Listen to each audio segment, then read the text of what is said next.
11 बजे तक आप पटना में उपस्थित थे। वोटिंग 9 बजे से शुरू था। अगर आपका मन साफ होता तो आप जाकर के वोट गिराते। एक लाइन में जाकर के हम लोगों ने वोट गिराया ताकि हम मैसेज दे सके कि हम इंटैक्ट हैं और हम भाजपा और ऐसी जहर फैलाने वाली पार्टियों को हरा सकेंगे। तो निश्चित रूप से अगर हम जीते होते तो आज 41 प्लस 85 126 जो कि बहुमत का आंकड़ा है और एक नई सरकार बन सकती थी। वो भी कांग्रेस के प्रदेश अध्यक्ष थे, तो कांग्रेस से कोई क्या उम्मीद करेगा। खामनाई साहब ने पूरे विश्व में जो है मुसलमानों का कद बढ़ा दिया, उनका सर और फक्र से सीना चौड़ा किया। लेकिन दूसरी तरफ हमारे भाई फैसल रहमान साहब ने जो गद्दारी किया है वो कहीं ना कहीं शर्मनाक है। आदाब, नमस्कार, आप देख रहे हैं मंथन टुडे। मैं हूं आपके साथ उज़मा। आज हमारे साथ हैं राणा रणजीत सिंह जो AIMIM के प्रदेश सचिव हैं। और आपको बता दें कि बिहार विधानसभा चुनाव में AIMIM की तरफ से इन्होंने चुनाव भी लड़ा था। हालांकि इनकी किस्मत जो है साथ नहीं दी और वहां पे फैसल रहमान जो है पूर्वी चंपारण के ढाका विधानसभा से फैसल रहमान जो है उन्होंने बाजी मार ली।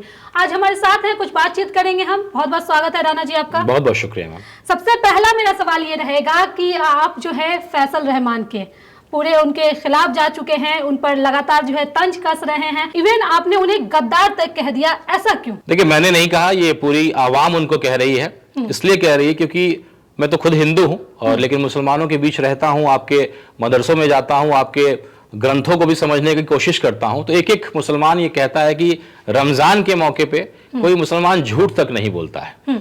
लेकिन इस व्यक्ति ने जो है पूरे मुसलमान समाज का जो है सर झुका दिया। एक तरफ खामनाई साहब ने पूरे विश्व में जो है मुसलमानों का कद बढ़ा दिया, उनका सर और फक्र से सीना चौड़ा किया। लेकिन दूसरी तरफ हमारे भाई फैसल रहमान साहब ने जो गद्दारी किया है वो कहीं ना कहीं शर्मनाक है।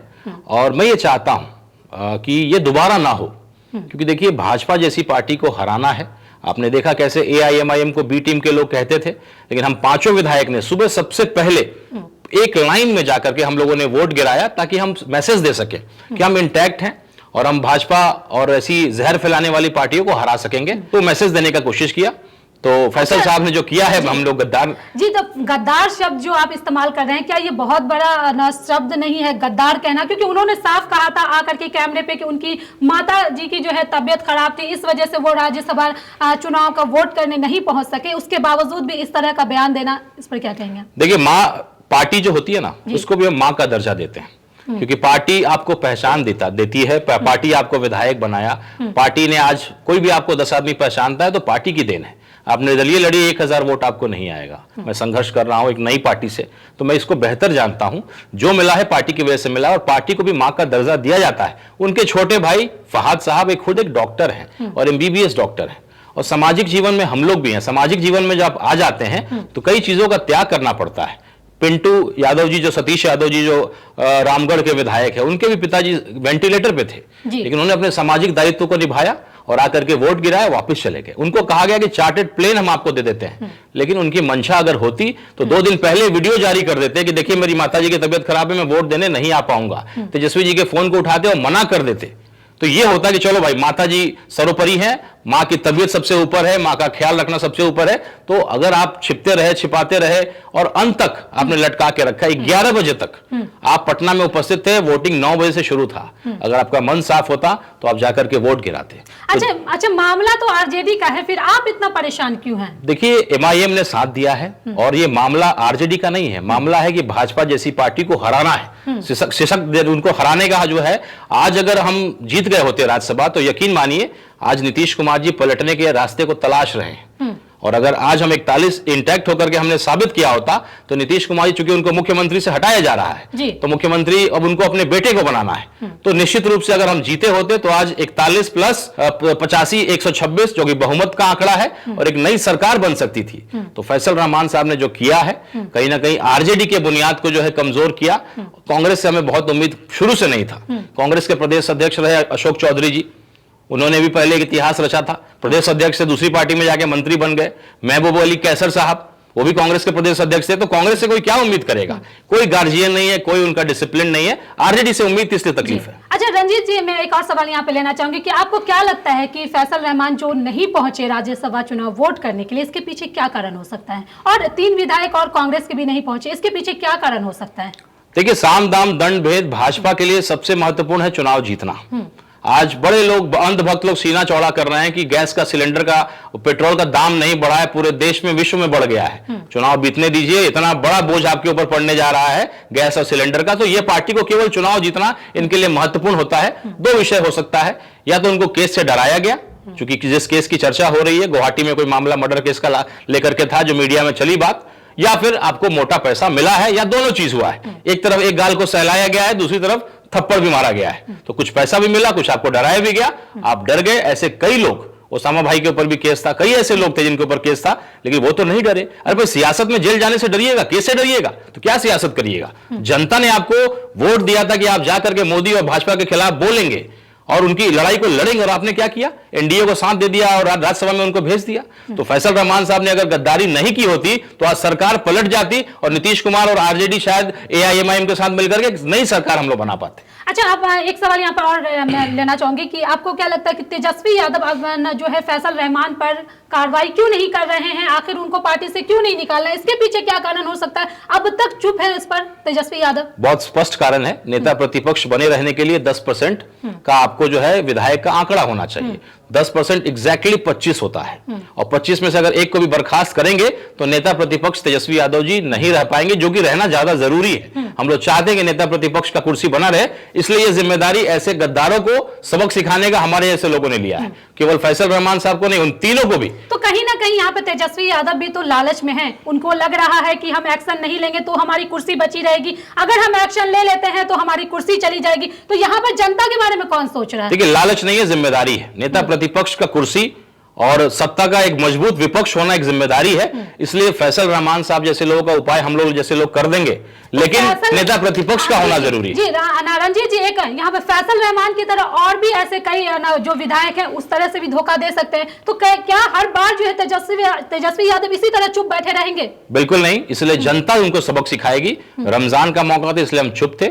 उनका पुतला दहन करने का कार्यक्रम हम लोगों ने तय किया था, लेकिन फिर कई लोगों ने फोन किया, आरजेडी के कार्यकर्ताओं ने, कांग्रेस के कार्यकर्ताओं ने, कि ऐसे मत करिए। बड़े पैमाने पे एक ऐसा सबक सिखाया जाए, एक एग्जाम्पल सेट किया जाए कि कोई दोबारा इस तरीके से पार्टी से गद्दारी नहीं कर सके। इसलिए उन चारों विधायकों का हिसाब किताब तय किया जाएगा, बड़े पैमाने पर किया जाएगा। सब हम लोग उसको लेकर के काम कर रहे हैं। तेजस्वी जी भले ना कर पाए, लेकिन उनके कार्यकर्ता और जो चाहते हैं कि भाजपा जैसी पार्टी को हम हराएं, हम लोग होकर के उनको सबक सिखाएंगे और उनको एहसास दिलाएंगे कि आपने क्या गलती किया है, ताकि भविष्य में कोई इस तरह की गद्दारी करने की हिम्मत ना कर सके। अच्छा रंजीत जी, एक और सवाल मेरा यहाँ पे ये रहेगा कि मतलब ऐसा सुनने में भी आया है कि जब से फैसल रहमान को आपने गद्दार कहा है, तब से जेडीयू और बीजेपी के जो नेता हैं वो जो है वो आपके खिलाफ जो है आपत्तिजनक बातें कह रहे हैं, जो सीधे तौर पे हम उस शब्द का यहाँ पे इस्तेमाल नहीं कर सकते हैं ऑन कैमरा, लेकिन आपत्तिजनक बातें आपके बारे में भी कहा गया। इस पर आप क्या कहेंगे? देखिए, मैं सियासी परिवार से आता हूँ, ये चीजें बहुत नॉर्मल हैं, मैं जानता हूँ।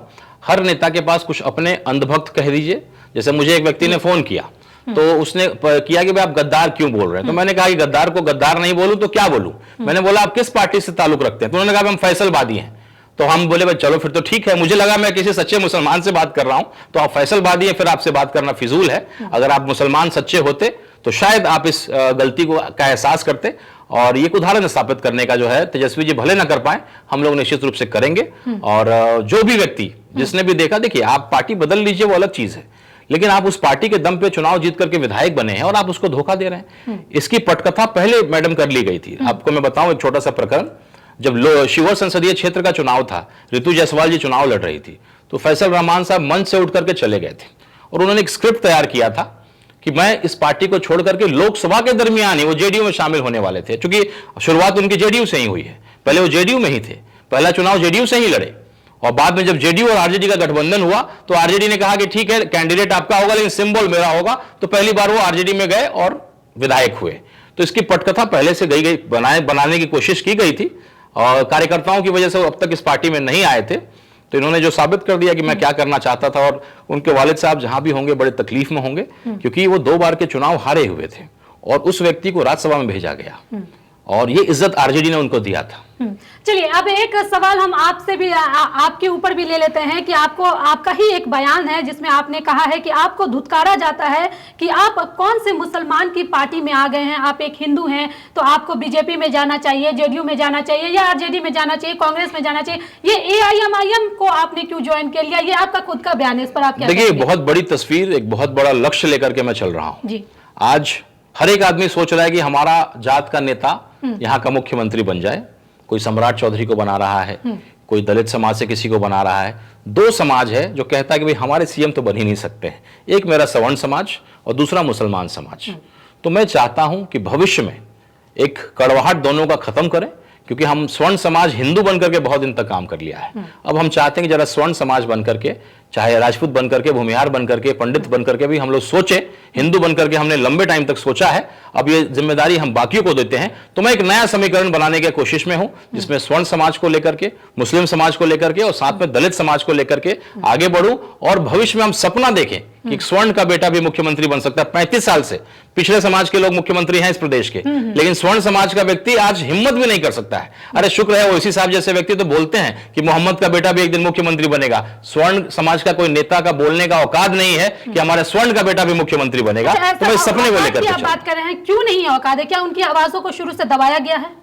देखिए, ये फॉल्स जनगणना किया गया जी, जिसमें हमारे जनसंख्या को बहुत कम दिखाया गया और हमारे मनोबल को डाउन किया गया। और लंबे समय से हमारे मनोबल को डाउन किया जा रहा है कि देखो तुम लोग कभी सीएम नहीं बन सकते हो, तुम कभी शीर्ष स्थान पे नहीं जा सकते हो। मुसलमान को भी कहा गया और स्वर्ण समाज को कहा गया। तो ये करते करते करते एक छोटी सी कहानी जल्दी से मैं सुना देता हूं कि जैसे आप बहुत उबलते हुए पानी में मेढक को डालिएगा तुरंत उछल करके चला जाएगा बाहर, लेकिन पानी में गुनगुने पानी में अगर मेढक को डालिए और धीरे धीरे पानी को गर्म करिए, उस मेढक को पता नहीं लगेगा और जल करके भुन करके पानी में मर जाएगा। तो यही स्वर्ण समाज और मुसलमान समाज की बात है। हम लोग को बड़ा एडजस्ट कर दिया गया है एनवायरनमेंट के साथ और हम लोग अपने आप को एडजस्ट कर लिए हैं, इसलिए हम लोगों ने सपना देखना भी छोड़ दिया है। तो मैं वही सपना लेकर के आया हूं, विधायक सांसद बनना मेरा लक्ष्य नहीं है। बस जब से पैदा लिया मेरे घर में विधायक हैं, सांसद हैं, मंत्री हैं, आज भी मेरे भाई विधायक हैं। तो मुझे विधायक नहीं, मुझे नेता बनना है। जैसे बैरिस्टर असदुद्दीन ओवैसी साहब है, केवल एक एमपी है लेकिन पूरा विश्व उनको जानता है। अख्तर उल इमान साहब केवल एक विधायक है लेकिन पूरा देश उनको जानता है। तो मैं वही नेता बनना चाहता हूं, इसलिए ऐसे पढ़े लिखे लोगों के नेतृत्व में, खुद इंजीनियरिंग एमबीए किया हुआ व्यक्ति हूं, अगर सियासत में आया हूं तो कुछ नया करूंगा, कुछ बड़ा करूंगा, इस लक्ष्य से हम लोग काम कर रहे हैं। एक आखिरी सवाल रंजीत से लेना चाहूंगी कि मुख्यमंत्री नीतीश कुमार जो है अब राज्यसभा जाएंगे, उन्होंने राज्यसभा का सीट भी जीत लिया है। आप क्या इस पर सोचते हैं, क्या उन्हें राज्यसभा जाना चाहिए, क्या सीएम पद से उन्हें इस्तीफा देना चाहिए या फिर बिहार को नीतीश कुमार की ही अभी जरूरत है? लाइए मैं लिख करके देता हूं, नीतीश कुमार जी कहीं नहीं जा रहे हैं, अपने बेटे को सीएम बनाएंगे। अगर उनको जब बाहर जाना होता तो राष्ट्रीय अध्यक्ष का कुर्सी खुद नहीं लेते। पूरा गुणागणित चल रहा है, चिराग पासवान से बात हो रही है, उपेंद्र कुशवाहा जी से बात हो रही है, मांझी जी से बात हो रही है, पूरा गुणागणित बनाया जा रहा है कि कैसे यहाँ पे तो ये गुणागणित चल रही है कि बीजेपी के ही कोई मुख्यमंत्री बनेंगे। नीतीश कुमार को इसलिए हटाया जा रहा है क्योंकि बीजेपी जो है बिहार में पहली बार अपने सीएम को देखना चाहती है। वो सपना सपना ही रहेगा। नीतीश जी जब तक जीवित हैं, नीतीश जी जब तक स्वस्थ हैं, वो सपना नहीं होगा, क्योंकि केंद्र में सरकार नीतीश जी की वजह से, जेडीयू की वजह से बनी हुई है। और जो केंद्र में बैठे हुए लोग हैं उनको फर्क नहीं पड़ता है कि प्रदेश में किसका मुख्यमंत्री है। और बंगाल में चुनाव है, पार्टी को तोड़ने की कोशिश या साजिश करने की हिम्मत अभी बीजेपी की नहीं है। मैं लिख के देता हूं, नीतीश कुमार जी कहीं नहीं जा रहे हैं, या तो वही मुख्यमंत्री बने रहेंगे या उनका बेटा मुख्यमंत्री बनेगा। जरूरत पड़ेगी तो फिर से पलट जाएंगे। ये तो पॉलिटिकल बात हो गई। मैं ये जानना चाहता हूं कि आप चाहते हैं कि नहीं कि नीतीश कुमार बने रहें या नीतीश कुमार इस्तीफा दे दें, ये आपकी बात?